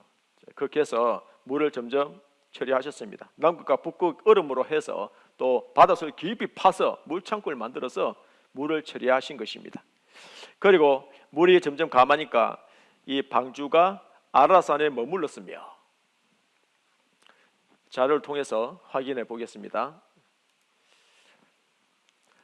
터키 아라산, 노아의 방주가 묻힌 곳, 해발 5,165m, 관광객들이 붐빈다라는 기사가 있죠. 아라산은 터키, 아르메니아 이쪽에 경계선에 있는 이 산입니다. 아라산, 만년설로 덮여 있습니다. 노아의 방주, 특히 아라산에서 찾았다. 구약 성서에 나오는 것과 모양 크기가 똑같다. 노아의 방주, 아라산정 얼음 속에 있다. 아라산. 왜 이름이 아라산일까요? 그렇죠, 아르라고. 하나님은 참 자상하시죠. 한국 사람들을 위해서 특별히 방주가 있는 곳을 아라산이라고 이름을 지어주셨으니까요. 특별히 한국 사람들을 위해서. 몰라라산이 아닙니다. 아라산. 노아의 방주, 아라산정 아직도 존재한다. 구글을 통해서 쫙 보면요, 이 만년설로 덮이는 이 아라산 4,200m 지점에 이런 물체가 찍힌다는 겁니다. 그래서 이 여름에 눈이 점점 녹을 때에 가끔 촬영되기도 한다는 거죠. 4,200m 높은 그 지점에 어떻게 이 거대한 배를 가지고 올라갈 수 있겠습니까? 어림도 없는 소리죠. 자, 그래서 이 노아의 방주를 목격한 사람들이 많이 있는데요, 역사 속에서 보면은 BC 700년부터 이런 쭉 내용들이 나옵니다. 1269년도에는 마르코 폴로가 동방견문록에 노아 방주를 봤다고 기록하기도 했습니다. 그리고 러시아 정부 또는 뭐 터키 정부, 최근에는 보면은 러시아 파일럿 또 미국의 비행사들 그 아라산 위를 비행하다 보면요, 이상한 물체가 딱 있는 거예요. 거대한 것이. 그래서 자세히 가서 촬영하다가 탁 이제 가기도 하고 그런 사례가 많이 있었다는 겁니다. 그래서 궁금해서 많은 사람들이 올라가서 그 방죽 조각을 잘라서 가져오기도 하고. 노아의 방주는 실제로 있었다. 이 사람은 프랑스의 시립가인 페르난도 나바라 씨인데 처음에는 실패했습니다. 그래서 그 다음에는 아들 라파엘을 데리고 가서 함께 성공했습니다. 그래서 방주 조각을 잘라서 가지고 왔죠. 자, 잣나무로 되어 있습니다. 그곳에는 잣나무가 자랄 수가 없어요. 그리고 이 길가메시 서사시 많은 어떤 설화와 전설 같은 내용들이 있는데 또 미국 인디언들이 남긴 토판 문서에도 보면 여기 보면 이 하늘 위에 그 물청이 노아 홍수 시대에 쏟아졌는데요. 그 전에는 물청이 있었기 때문에 태양을 럭비공처럼 이렇게 그리고 있습니다. 빛의 굴절 현상에 의해서 태양을 럭비공으로 이렇게 이제 그리고 있는 거죠. 그런데 홍수가 난 장면이고 물에 빠져 죽어간 사람들 40일 밤낮으로 40칸 40칸이죠. 그리고 태양을 정원형으로 그리고 있습니다. 그리고 나와서 이 하나님께 제사 드리고 있는 모습이죠. 창세기 9장에 보면 다시는 물로 세상을 심판하지 아니하리라 약속으로 무지개를 두셨는데 이 무지개에 대한 그림이 있잖아요. 성경대로입니다. 노아 홍수 관련 설화들이 이상하게 일치하고 있다. 전 세계적으로 약 200 몇십 군데 되는 그런 설화가 있는데 이 대표적인 설화들 보면요, 하와이 사람들은 누라는 노인과 누나 노아나 비슷하죠. 발음상 그 가족만이 살아남았다. 남아메리카 사람들은 까마귀가 나갔으나 돌아오지 않았고, 그렇죠. 노아가 그 물이 강한 여부를 알기 위해서 까마귀를 보냈는데 실제 뜯어먹는다고 까마귀는 돌아오지 않았어요. 그 다음에 비둘기를 보내니까 감남새 잎사귀를 가지고 돌아왔습니다. 물이 감했구나 알았다는 거죠. 대홍수는 피할 수 없는 역사적인 사실이다. 태저감의 존재. 이 지구상에는 태저감이 엄청나게 많다는 거죠. 물에 의해서, 홍수에 의해서 태적층이 많다는 겁니다. 그리고 염호, 물에 잠겼기 때문에 물이 증발되고 나면은 그 호수에 소금이 너무나 많다는 거죠. 그 화석은 자연사에서는 이 화석이 될 수가 없거든요. 어떤 물에 의해서 갑자기 매몰되었을 때에 화석으로 나오는데 그것이 엄청나게 많다는 거죠. 이 세 가지 증거. 그래서 지각층이 75%가 태저감, 홍수를 뒷받침하고 있다. 미국의 그랜드 캐니언에 가보면은 이 높이가 있잖아요. 1200m나 정도 됩니다. 밑에는 콜로라도 강이 흐르고 있는데 이 강의 길이가 400km나 되고 서울에서 부산까지 되는 거대한 강이죠. 그런데 그랜드 캐니언에 가본 사람들은 와, 어떻게 이렇게 장엄할 수가 있을까? 이 광경을 보고 다 놀란다는 겁니다. 그런데 놀라운 것은 이 그 정상 부분이 다 평평해요. 이렇게. 왜 그럴까요? 자, 그리고 다 이게 퇴적층으로 되어 있어요. 퇴적층. 이게 다 보면 자세히 보면 퇴적층으로 되어 있어요. 물에 의해서 이게 층이 형성된 겁니다. 여기 보면은 이 그 퇴적층이 형성된 부분과 그렇지 않는 부분으로 이게 구분되는데, 이 부분은 홍수가 있기 전에 이 땅이고, 이 퇴적층이 있다는 것은 홍수가 난 이후에 물에 의해서 퇴적층이 생긴 겁니다. 스페인 꾸엔카라고 하는 마드리드에서 1400 자동차 2시간 정도 가면은 1450m나 되는 높은 곳이 있는데, 여기 가보면요, 이 꾸엔카라고 하는 이곳에 1450m나 되는 높은 곳인데 버섯처럼 생긴 이런 바위들이 많이 있습니다. 이렇게 왜 이렇게 일정하게 이 부분이 깎여 있을까요? 이것은 물의 침식 작용에 의해서 계속 이렇게 깎인 겁니다. 진안에 가면은 마이산이 있죠. 전북 진안에 670m나 되는 이 높은 산입니다. 그 말의 귀처럼 생겼다 해서 마이산이죠. 이 가보면은 정상 부분이 어떻게 되어 있느냐, 다 자갈 무더기로 되어 있어요. 그 지역에 사는 사람들이 말합니다. 언젠가는 모르지만은 여기에 옛날에 물에 잠긴 적이 있다고 합니다. 그런 내용이 전달되고 있대요. 내려오고 있대요. 그래서 여기 진안 마이산 남쪽에 지오파크 생태 관광지를 조성한대요. 왜냐하면 어류 폐류 화석이 많이 나오고 있기 때문에. 자, 시편 33편 7절에 보면은 저가 바닷물 모아 무더기같이 쌓으시며 깊은 물을 곳간에 두시도다. 이 말씀처럼 이 물을 하나님께서 무더기같이 쌓으셨다. 이 무더기가 무엇입니까? 남극과 북극 얼음을 의미하는 겁니다. 그래서 이 하나님이 부시는 기운에 얼음이 얼고 물의 넓이가 줄어지느니라. 물을 처리하는 방법이 얼려버리면 되잖아요. 얼음으로. 원래 남극은 대륙이었습니다. 그런데 엄청나게 큰 그 얼음으로 덮여 있는 거죠. 2500m 평균, 가장 높은 것은 4000m까지 엄청난 두께이죠. 북극도 마찬가지고. 자, 그래서요, 이 남극 얼음이 다 녹으면 해수면이 58m 상승한대요. 그러면 웬만한 것은 다 잠기겠죠. 그리고 마리아나 해구라고 하는 곳이 있는데 신혼여행 자주 가는 괌이라고 하는 곳이 있죠. 태평양에 보면. 그래서 이 괌에서 남서쪽으로 370km 정도 가면은 마리아나 해구라고 하는 아주 깊은 바다가 있습니다. 얼마나 깊으냐? 수심이 11,529m. 에베레스트 산이 8,848m이기 때문에 이 해구 안에 집어넣으면 그래도 바다가 훨씬 깊어요. 엄청난 그 깊은 바다가 있다는 거죠. 그래서 노아홍수 이후에 산은 오르고 골짜기는 내려갔나이다. 엄청난 그 대격변에 의해서 조산 운동이 일어나면서 높은 산이 생기고 깊은 골짜기가 생긴 것입니다. 자, 그래서 화석은 또 어떻게 만들어지느냐? 갑작스런 대격변에 의해서 매몰되어야만 화석이 생기는 거죠. 이 물고기가 자연사에서는 이렇게 안 됩니다.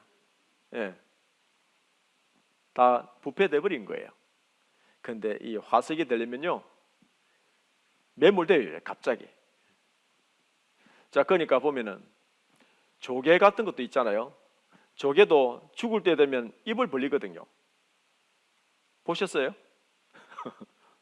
조개가 죽을 때요, 자연사 하면은 얘가 입을 쭉 벌리고 죽어요. 그런데 입을 딱 다물고 죽은 것은 화석이 된 거예요. 갑자기 물에 의해서 매몰이 딱 돼가지고. 그래서 화석으로 나오는 것들이 많이 있죠. 물고기 화석, 조개 화석 이런 것들이. 근데 높은 산에도 이런 조개 화석, 물고기 화석들이 많다는 것은 다 물에 잠겼다는 겁니다. 그래서 이런 화석을 판매하는 그 현지인들인데, 자, 이런 내용들은 너무나 많이 있죠. 자, 그래서 남극도 한때는 따뜻한 지역이었다. 지금처럼 그렇게 추운 지방이 아니었다는 겁니다. 옛날에는 따뜻했다는 겁니다. 그래서 많은 화석들이 나오고 있죠. 궁창위의 물층에 의해서 인간 수명 900살 가능했다. 왜 그러냐면은 이런 궁창위에 있는 그 물층이 태양으로부터 오는 이 해로운 광선을 다 막아줬기 때문에, 지금 여기 자외선, X선, 감마선 이런 것들을 다 막아줬기 때문에, 그런데 이게 물층이 사라지다 보니까 이런 해로운 광선이 지표면에 도달하게 되겠죠. 그래서 어떤 현상이 생기느냐? 이제 사람의 피부가 노화가 빨리 오게 시작하는 겁니다. 그러니까 우리가 보면 선크림 같은 거 바르잖아요. 효과 있는 거거든요. 자외선을 차단하는 것입니다. 일본은 트럭 운전 기사인데 에어컨이 고장이 나서 한쪽 문을 계속 열고 다닌 거예요. 운전한 거예요. 그랬더니 66세이신데 한쪽은 86세처럼 완전히 피부가 다 상한 거예요. 이 할머니는 아셨는가? 92세 할머니이신데 선크림을 부지런히 40년 동안 발랐는데 얼굴만 발랐어요. 그러니까 이 목에는 그대로 노화가 왔잖아요. 대기권이 투명 수막으로 지구를 보호했다. 그래서 노화 홍수 전에는 900세 이상 이렇게 오랫동안 살았는데 홍수가 난 이후에는 수명이 떨어지게 됐습니다. 이렇게. 자, 그리고 이 기사는 뭐냐면 홍콩 탐험대들이 터키 정부하고 협의해서 아라산에 올라가서 방주를 직접 가지고 왔습니다. 그 안에 촬영도 하고 기자회견하는 모습이죠. 여러 번 실패하고 나중에는 그 유젠겔리라고 하는 그 노아의 마을 그곳에 가서 그 사람들은 노아의 후손이라고 자랑스럽게 얘기하고 있는 그런 마을입니다. 그래서 여기 노아 방주가 있다 하는데 어떻게 올라가면 됩니까? 하니까 자세히 설명을 해줬답니다. 그 안내를 받아서 직접 올라가서 그 얼음 위에서 구멍을 7개 뚫어가지고 직접 내려가서 안에 촬영을 한 것입니다. 그래서 가지고 온 거죠. 이렇게 구멍을 뚫어서 들어갔습니다. 실제 촬영한 거죠. 들어가서. 그래서 홍콩에서는 노아 방주 모형을 만들고 이렇게 관광객을 유치하는 그런 내용입니다.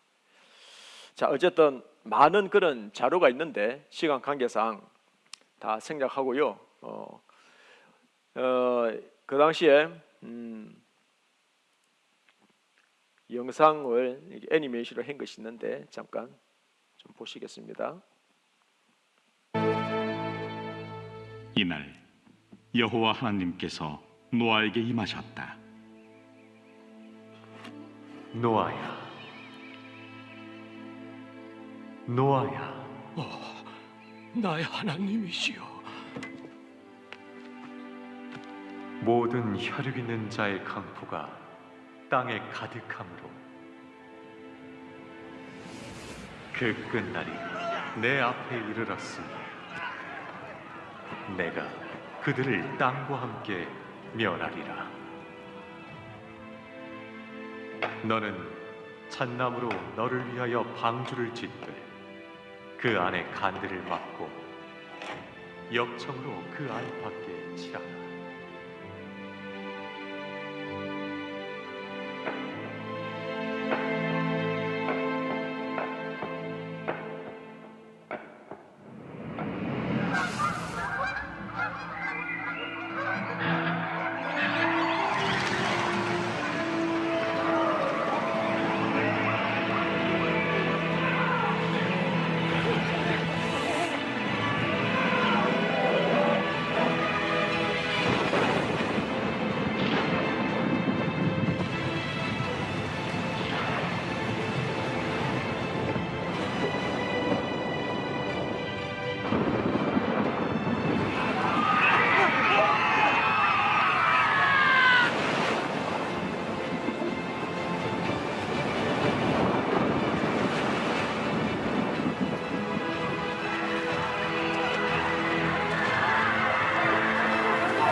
베드로후서 3장에 보시면요, 이런 말씀이 있습니다. 3장 6절 7절 같이 읽겠습니다. 이로 말미암아 물의 넘침으로 멸망하였으되 이제 하늘과 땅은 그 동일한 말씀으로 불사르기 위하여 간수하신 바 되어 경건치 아니한 사람들의 심판과 멸망의 날까지 보존하여 두신 것이니라. 그때 세상은 물의 넘침으로 멸망하였으되, 자, 언제입니까? 노아 시대입니다. 그때는 홍수가 나서 온 세상이 멸망을 당했는데, 근데 베드로 사도가 경고하고 있죠. 이제 하늘과 땅은 그 동일한 말씀으로 불사르기 위하여 간수하신 바 되어 앞으로는 불심판이 예비되어 있다는 겁니다. 그날에는 이 땅만 아니라 하늘까지도 심판받는 불사르기 위하여 간수하신 바 되어 경건치 아니한 사람들의 심판과 멸망의 날까지 보존하여 두신 것이니라. 노아 홍수는 우리 시대에 앞으로 불심판에 대한 그런 예고편이 되기도 하는 겁니다. 그래서 이 노아 홍수 사실이란 것을 우리는 생각할 수 있습니다. 자, 그리고 노아 홍수 이후에 이제 아라산에서 노아의 8 식구가 나와서 점점점 남쪽으로 이제 내려가기 시작했습니다. 그 자손이 점점 번성하기 시작한 거죠. 그리고 이라크 시날 평지에 모여서 자 여기에 도시를 만들고 집들을 짓고 흩어지지 말자, 벽돌을 견고히 구워서 높은 탑을 쌓자 하는 바벨탑을 쌓는 그 내용이 나옵니다. 창세기 11장을 가보시겠습니다.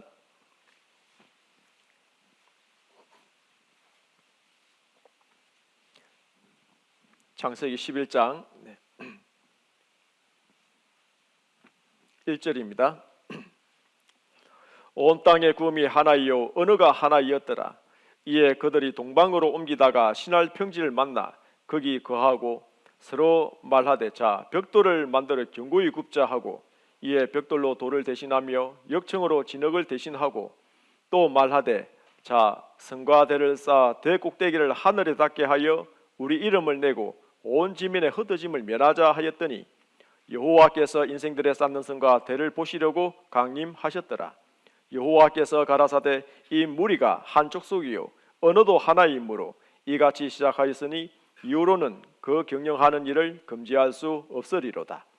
자 우리가 내려가서 거기서 그들의 언어를 혼잡게 하여 그들로 서로 알아듣지 못하게 하자 하시고 여호와께서 거기서 그들을 온 지면에 흩으신 고로 그들이 성 쌓기를 거쳤더라. 9절 같이 읽겠습니다. 그러므로 그 이름을 바벨이라 하니 이는 여호와께서 거기서 온 땅의 언어를 혼잡게 하셨습니다. 여호와께서 거기서 그들을 온 지면에 흩으셨더라. 이 당시에 사람들이 무엇 때문에 바벨탑을 쌓았는지 자세히 나와 있지는 않지만은 중요한 것은 1절에 있는 말씀처럼 언어가 하나이었더라. 하나의 언어를 사용하고 있었습니다. 그리고 하나님을 도전하는 첫 번째 모습을 볼 수가 있는데 하나님은 흩어지라 했는데 우리는 흩어지지 말고 자, 벽돌을 견고히 쌓아서 탑을 쌓자. 하늘에 닿도록 탑을 쌓자. 이것은 무엇입니까? 인본주의 사상이죠. 우리는 하나님 없이도 얼마든지 잘할 수 있다. 하나님을 대적하는 그런 모습입니다. 자, 그래서 하나님께서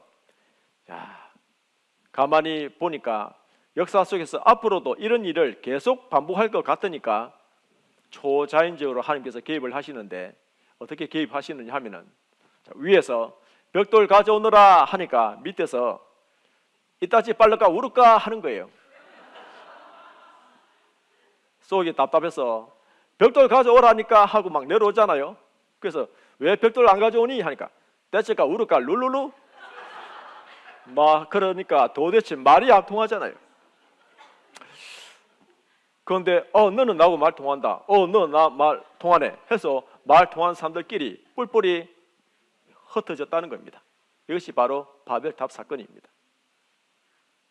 이 당시에 조상들이 바벨탑만 안 쌓았어도 지금은 언어가 하나였을 거예요. 얼마나 편리한 세상이겠습니까? 우리가 언어가 많기 때문에 불편한 게 많죠. 해외 나가면요 정말 답답하죠. 영어를 잘 못하면 있잖아요. 뭐 하려고 하더라도 그래서 몸짓, 손짓 뭐 하잖아요. 그 바디 랭귀지를 통해서 그 요즘 언어 번역기가 있어서 돌려서 하지만은 불편한 게 많죠. 저는 고등학교 때에 제2 외국어로 독일을 배웠거든요. 아니 영어 배우기도 그런데 이 제2 외국어까지 가르치네요. 그래서 저는 독일을 한 2년인가 배운 것 같습니다. 그런데 지금 기억나는 문장이 별로 없어요. 이히 리베 디히 무슨 뜻인지 모르죠. 나는 널 사랑한다. I love you 이겁니다. 자, 그래서 참새는 언어에 대한 능력이 참 좀 발달이 더딘 것 같습니다. 자, 그래서 이 바벨탑 때문에 많은 언어가 나왔다는 겁니다. 지금도 보면은 하나의 언어에서 나왔다라는 것을 알 수 있는데 많은 언어학자들이 그렇게 합니다. 남인도 사람들이 쓰는 이 언어를 보면은 우리와 똑같은 언어를 쓰는 것이 있거든요. 사원을 찾은 남인도 가족의 대화에서 흘러나온 낯익은 소리. 아빠, 엄마가 어디라더나 그래. நீயா 나가 இது பண்ண கூடாது. அவ எடுக்கலையா? What do you call father? 아빠. And what do you call mother? 엄마. 아빠, 엄마, 나. Who are you?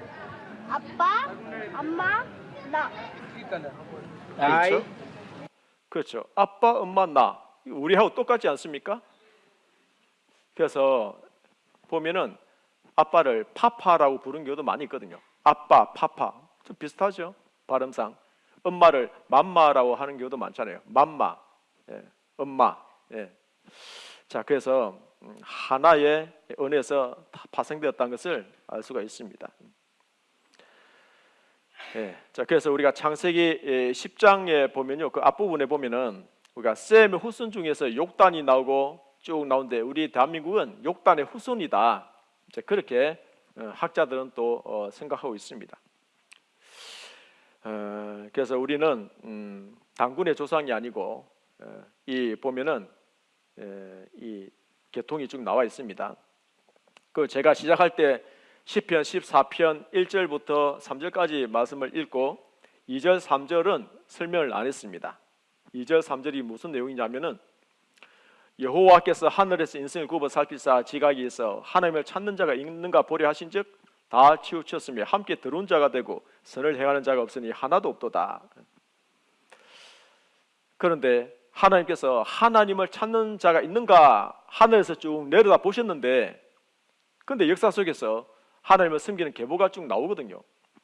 아담, 그리고 아벨, 그리고 셋, 에노스, 그리고 에녹, 노아 이런 식으로 해서 섬기는 계보가 쭉 나옵니다.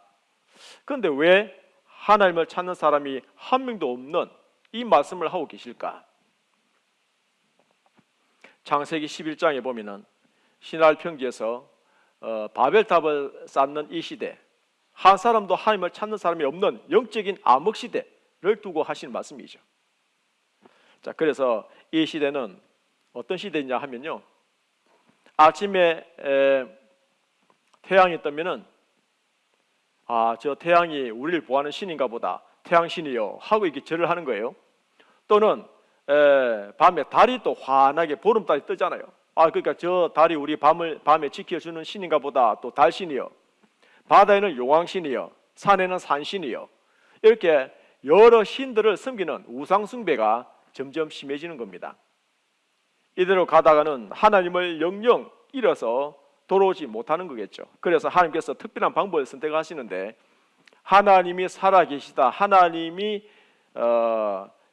유일신이고 창조주이신 것을 보여주셔야만 되는 겁니다. 그래서 한민족을 선택하게 되는 겁니다. 하나님을 알 수 있는 몇 가지 방법이 있는데요, 잠깐 정리해 보면은 어제 말씀을 드린 하나님께서 창조하신 만물을 통해서 하나님이 계시다 하는 것을 우리는 알 수가 있습니다. 두 번째는 하나님의 형상대로 지음받은 영을 통해서, 영은 뭡니까? 양심과 또 영혼을 사모하는 그 마음이죠. 자, 하나님의 형상대로 지음받은 내 영을 통해서 하나님을 알 수가 있습니다. 그리고 지금부터 배울 이스라엘 민족의 역사를 통해서 배후에 하나님이 살아계시다 하는 것을 또 알 수가 있습니다. 네 번째는 예수 그리스도를 통해서 하나님을 알 수가 있습니다. 예수님은 누구시냐면은 하나님이 사람의 몸을 입고 내려오신 분이 예수님이십니다. 다섯 번째는 하나님의 말씀인 성경 말씀을 통해서 우리는 하나님을 알 수가 있거든요. 그래서 한 가지만 좀 배우고 마치겠습니다. 하나님께서 살아계시다 하는 것을 하나님이 어떤 분인지를 자세히 알려주는 이스라엘 민족의 선택과 관계해서 창세기 12장입니다. 12장 1절입니다. 1절 1절에서 3절 같이 읽겠습니다. 여호와께서 아브라함에게 이르시되 너는 너의 본토 친척 아비 집을 떠나 내가 내게 지시할 땅으로 가라. 내가 너로 큰 민족을 이루고 내게 복을 주어 내 이름을 창대케 하리니 너는 복의 근원이 될지라. 축복하는 자에게는 내가 복을 내리고 너를 저주하는 자에게는 내가 저주하리니 땅의 모든 족속이 너를 인하여 복을 얻을 것이니라 하시니라.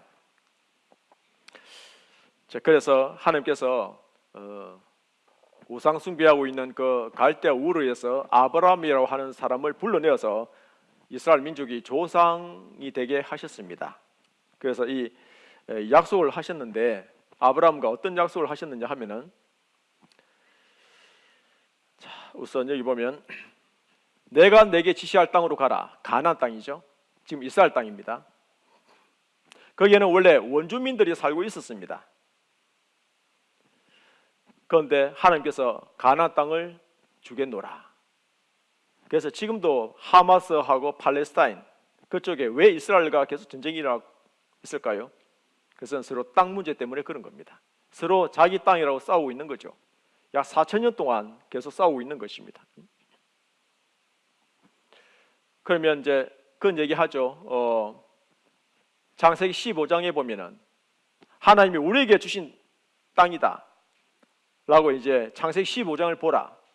근데 팔레스타인 사람들은 우린 그전부터 있었다, 그렇게 계속 주장하는 거죠. 그리고 내가 너로 큰 민족을 이루게 하리라. 이스라엘 민족입니다. 아브라함이 이삭을 낳고 이삭이 야곱을 낳고 야곱의 이름을 이스라엘로 바꾸면서 12아들이나 낳았는데 12지파의 조상이 되면서 많은 민족이 형성되었습니다. 내가 너로 큰 민족을 이루게 하리라. 너를 축복하는 자에게는 내가 복을 내리고 너를 저주하는 자에게는 내가 저주하리라. 이스라엘 민족을 괴롭힌 나라들은 반드시 망하게 돼 있는 겁니다. 이집트가 이스라엘 민족을 400년간 종살이 하니까 곧바로 망해버렸어요. 그리고 이스라엘 민족이 우상 숭배한다고 해서 바벨론을 들어서 70년간 포로 생활 했는데 바벨론이 심하게 이스라엘을 때렸어요.